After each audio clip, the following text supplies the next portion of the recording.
Hay días que simplemente cambian el curso de la historia, y no siempre por grandes batallas, sino a veces por un solo acto de desafío. Piensen en esto por un momento. Estamos en el corazón del poder, tanto religioso como económico, de toda una nación, y un hombre, en un momento muy preciso, decide desmantelarlo. Hoy vamos a analizar a fondo el Lunes Santo, un evento que a menudo vemos solo como una historia religiosa, pero que en realidad, ¡wow!, tiene unas raíces políticas y económicas profundísimas que terminaron por sellar un destino. Imaginen la escena. Estamos en el segundo templo de Jerusalén, el corazón del mundo judío. Es la semana de Pascua, así que el aire está cargado, el olor a sacrificios, el murmullo de miles y miles de peregrinos. Y de repente, justo en medio de esa multitud, un hombre desata el caos. Las mesas se vuelcan, se escucha el estruendo de las monedas contra el mármol, los animales se dispersan y de golpe, el negocio sagrado se detiene en seco. Y aquí es donde llegamos a la pregunta clave, la que va a guiar todo nuestro análisis. ¿Qué fue lo que realmente motivó una acción tan drástica?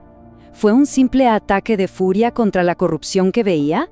¿O fue algo más? ¿Una declaración de guerra política perfectamente calculada contra el poder establecido? Bueno, vamos a desglosarlo. Miren, para entender la magnitud de lo que pasó, primero hay que entender el escenario. El templo no era solo un lugar de oración. Para un pueblo que vivía bajo ocupación romana, era su banco central, su corte suprema y el centro espiritual de la nación. Todo en un mismo lugar. Cualquier cosa que pasara allí adentro tenía repercusiones inmediatas, explosivas en toda la sociedad. Y la confrontación no ocurrió en el santuario, en lo más sagrado, sino en el lugar más público de todos, el atrio de los gentiles, un espacio enorme de unas 14 hectáreas que, irónicamente, estaba pensado para ser un punto de encuentro con los no judíos. Pero la élite sacerdotal lo había convertido en un mercado ruidoso y muy lucrativo. Un lugar, sin duda, altamente simbólico para lanzar una protesta. Ahora, hagamos una pausa. Retrocedamos un poquito para entender el porqué de todo este caos. ¿Qué era lo que pasaba en ese mercado que provocó una reacción tan violenta? Lo que vamos a ver es, en esencia, un sistema de explotación disfrazado de devoción religiosa. El punto crucial es este modelo de negocio, que funcionaba en 2 pasos. Primero, al llegar, los peregrinos tenían de cambiar sus monedas romanas, consideradas impuras por tener la imagen del emperador, por la moneda oficial del templo. Obviamente, los cambistas, que estaban controlados por la élite, aplicaban unas comisiones brutales. Y luego venía el paso 2. Si un peregrino traía su propio animal para el sacrificio, los inspectores casi siempre lo rechazaban por supuestas imperfecciones. La única solución: comprarles a ellos un animal aprobado, que claro, vendían a un precio infladísimo. Era una trampa económica perfecta, diseñada para exprimir hasta la última moneda de los peregrinos más devotos. Bien, con ese contexto de corrupción ya claro, volvamos a la acción. Ahora, esa furia que se desata en el atrio cobra un nuevo significado, ¿no? Ya no es una ira ciega, es una respuesta directa y contundente a una injusticia sistemática.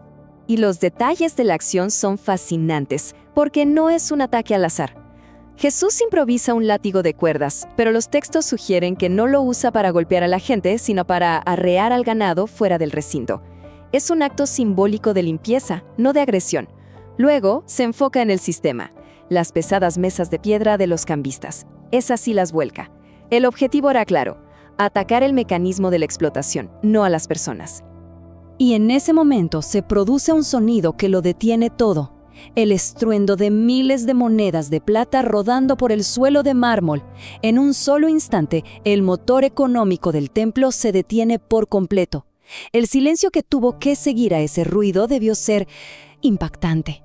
Y en medio de ese silencio tenso, resuena una declaración poderosísima. Jesús no solo acusa, sino que cita y fusiona a 2 profetas clave de la historia judía. Toma una profecía de esperanza, de Isaías, sobre un templo abierto a todas las naciones, y la mezcla con una de juicio, de Jeremías, contra un templo que se había corrompido. Es una condena teológica y social, todo al mismo tiempo. Pasemos ahora a analizar cómo este acto no fue solo un gesto, No, fue un desafío directo a las estructuras de poder de Jerusalén, y las consecuencias geopolíticas fueron inmediatas y muy peligrosas. Aquí es donde todo se complica, porque el conflicto va en dos direcciones. Por un lado está el Sanedrín, la aristocracia sacerdotal. Ellos ven como su principal fuente de ingresos y su autoridad son atacadas de frente. Les golpearon el bolsillo y el prestigio.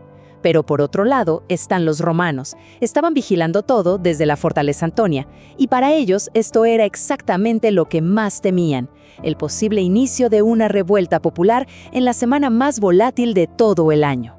Esto nos lleva a una pregunta que parece obvia.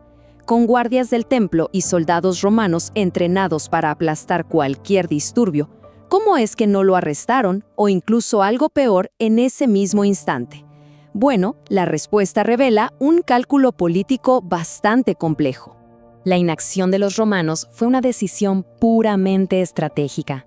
Primero, todo pasó muy rápido, fue sorpresivo. Segundo, y esto es clave, la multitud de peregrinos, que eran las víctimas del sistema, muy probablemente apoyaban lo que estaba pasando.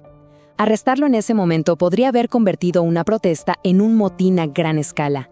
Y para Pilato, el gobernador, era mucho mejor tolerar un disturbio menor que provocar una revuelta masiva justo antes de la Pascua. Este evento no fue un incidente más. Marcó un antes y un después, un verdadero punto de no retorno. A partir de ese día, las cosas cambiaron para siempre, tanto en el plano teológico como en el político. Es que más allá de la protesta económica, había un mensaje teológico radicalmente nuevo. Al limpiar el templo, Jesús estaba sugiriendo que ese edificio de piedra ya no era el único centro de la presencia de Dios. Para la élite de la época, del siglo I, esta idea era tan extrema que se percibía casi como terrorismo religioso. Estaba desafiando los cimientos de su poder y de su fe. Y la influencia de este acto resuena a través de la historia. Siglos después, Martín Lutero lo usaría como argumento contra la venta de indulgencias de la Iglesia.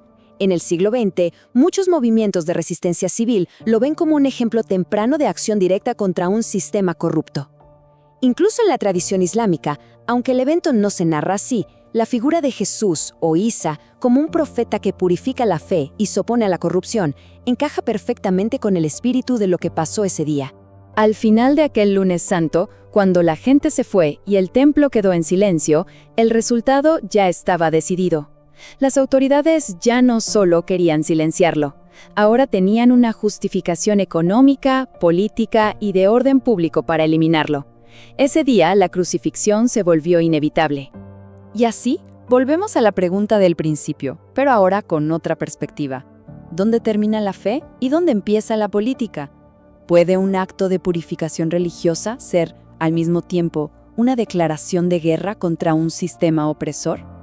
Quizás la respuesta es que en momentos como este, ambas cosas son simplemente inseparables.